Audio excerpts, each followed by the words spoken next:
Lietuvoje tokį brutalų Porsche matau pirmą kartą, bent jau gatvėje, ne trasoje, nes tai yra ne šiaip savo Caymanas. Tai yra ne šiaip savo 718, tai yra Porsche Cayman 718 GT4 RS. GT4 RS skirtas tikrai ne miestui ir tikrai net ne greitkeliams, skirtas vingiuotiems keliams, kalnų keliams arba lenktynių trasoms.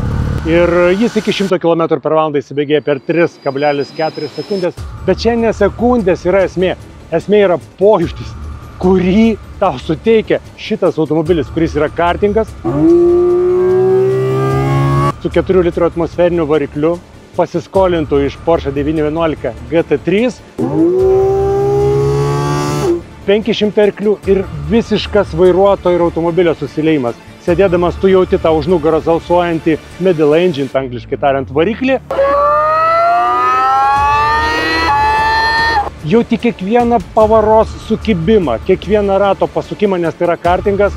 Kartingas, kuris yra prilipęs prie žemės ir pasakysiu dar daugiau, tai ne šiaip savo GT4 RS. Šis automobilis dar turi specialų Weissach paketą, kuris išlengvina automobilį, nes jį pridėta ir daugybė anglies pluošto komponentų, magnio ratai ir, žinoma, titano lopšį, kitaip tariant, speciali sportinė sėdynė, kuri lyginant su Sport Club komplektacija yra 6 kg lengvesnė. Reguliavimų viduj beveik nėra, labai mažai. Tik tai priekį sėdynę gali pastumti, paaukštinti, šiek tiek pažeminti, bet iš esmės tu esi visas prilipęs prie lopšio tam, kad posūkiuose sėdynę prilaikytų vairuotoją.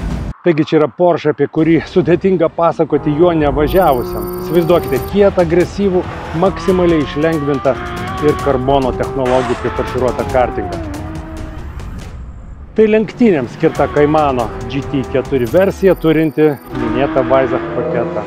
Weissach paketas beje yra siūlomas sportiškiausiems Porsche modeliams. Automobilis išlengvinamas naudojant anglies pluošto, magnio, titano elementus ir taip pat pridedama daugybė aerodinaminių priedų. Paketo tikslas vienas – sumažinti svorį, pagerinti valdymą ir be abejo automobilio našumą.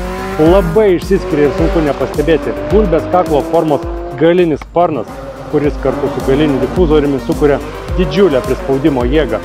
Kaip ir dera sportinėme automobilyje, Alcantara vairas. Porsche dažnai GTS-us deda tokį. Vairas sugerantis adrenaliną, kai važiuoja greitai, vis tiek rankos šiek tiek sudrėksta. Ir rankenos, kurios išduoda, kad automobilis tikrai yra sportinis. Va, jos atsidaro truktelėjus šitą rankenėlę. Taip, uždarom. Užvedimas, kaip ir tikrame Le Mano šlovę menančiame automobilyje. Kairėje pusėje kišam pelį. Užsives tikrai garsiai.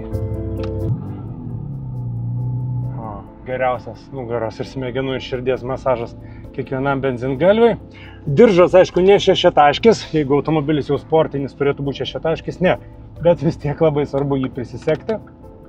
Pavarų perjungimo svirties eiga labai trumpa, kaip ir vėlgi dera sportinėme automobilyje.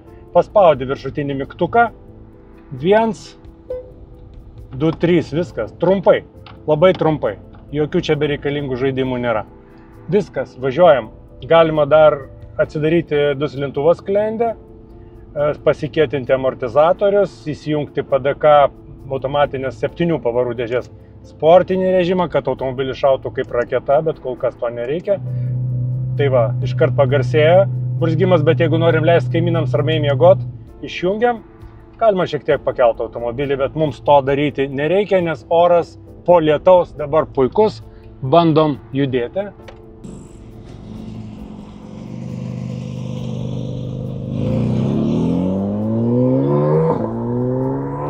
GT4 salone galite pamatyti Weissach emblemą, nes, kaip jau minėjau, tai yra maksimaliai išlengvintas automobilis, tačiau labai įdomi jos vieta prie kavos puodelių laikiklių. Štai šita emblema sako, kad važiuojate ne šiaip savo RS, o dar netgi palengvintų RS-o. Viduje multimedijos nustatymų tikrai labai mažai, bet jis skirtas ne multimedijai maigyti važiuojant, jis skirtas dirbti vairu. Šita race žymė ir pasako, kad jis skirtas trasai. Taigi čia iš esmės yra oro nustatymai, telefono prisijungimas, be abejo Apple CarPlay ar Android Auto. Visa kita yra skirta koncentruotis į trasą, automobilio valdymą. Padarykim priekinį variklio dangtį. Karšta. Turiu pripažinti, kad gerai įkaitęs, nors čia variklio nėra. Čia tik tai stabdžių skysčio galima įpilti ir įdėti savo kompiuterį. Bet čia visose Porsche'uose labai panašiai. Ir elektriniuose, ir benzininiuose. Na, dar būtų galima susirietus gerai ir pasislėpti. Labai lengvas variklio dangtis. Visiškas anglies pluoštas. Ir priekinis, ir galinis atsidaro. Štai čia. Va čia yra šito automobilio esmė. Tai pasižiūrėsiu, ar man pavyks lengvai. Labai lengvai atsidaro ir galinis dangtis su spoileriu. O matom oil, water. Galima papildyti, jeigu reikia. Labai dailiai padaryta, turiu pasakyti, gana sofistikuota. Ir čia yra tas burzgiantis žvėriukas, uždengtas karboninė apdaila. Iš tikrųjų, automobilio viduje tu jauti kaip kokį dirbtinį širdies aparatą, kuris tau už nugaros pulsuoja ir neleidžia atsipalaiduoti. Ir aišku, tie saugos lankai įpareigoja visą laiką galvoti, kad vairuoji ne kokį paprastą, na tarkim, kasdienį 911, kur ir į darbą, ir į sodą, bet trasai skirta žvėriuko 718 Cayman GT4 RS. Kaip manot, čia ratai yra 20-tiniai, jeigu nespėju. Dunlopai Sportmaxai Race 2, 20-tiniai, taip. Spėkit, ar tilps 2 pirštai. Na, sakykim, sunkiai. Va tokia yra automobilio pakaba. Bet tuoj nusideginsiu pirštus, jeigu čia dar ilgiau palaikysiu. Va šiek tiek pavažiavau iki Vilniaus pakraščio, iki golfo laukų. Viskas galima kepti kiaušinienę. Stabdžiai ir stabdžių raudonas apkabos irgi pasako, kad čia yra žaisliukas. Ir apibendrindamas, iš tikrųjų galiu pasakyti, kad taip, jau 718 savaime yra middle engine su varikliu per vidurį. Automobilis su puikiai subalansuota masės centru. Bet GT4 ir dar RS tai automobilis orientuotas į trasą. Ir jis įsibėgėja, labai gerai įsibėgėja, išsukus variklį iki 9000 apsukų per minutę, bet Lietuvoje pagal kelių eismo taisyklės to nelabai galima daryti. Todėl siūlau bandyti šitą automobilį Kačerginės Nemuno trasoje, kurios rekordai beje gerinami vos ne kas savaitę, kai trasa tapo saugesnė. Arba po metų važiuoti naują trasą, kuri yra statoma Jonavoje. Va ten, tai su RS-ais tikrai bus ką veikti. Va taip.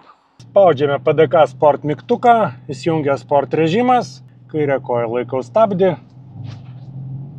dešinę, aišku, spaudžiu akceleratorių. Viskas labai paprasta. Vairas turi būti laikomas taisyklingai, nykščiai turi apimti vairą. Viskas, važiuojam.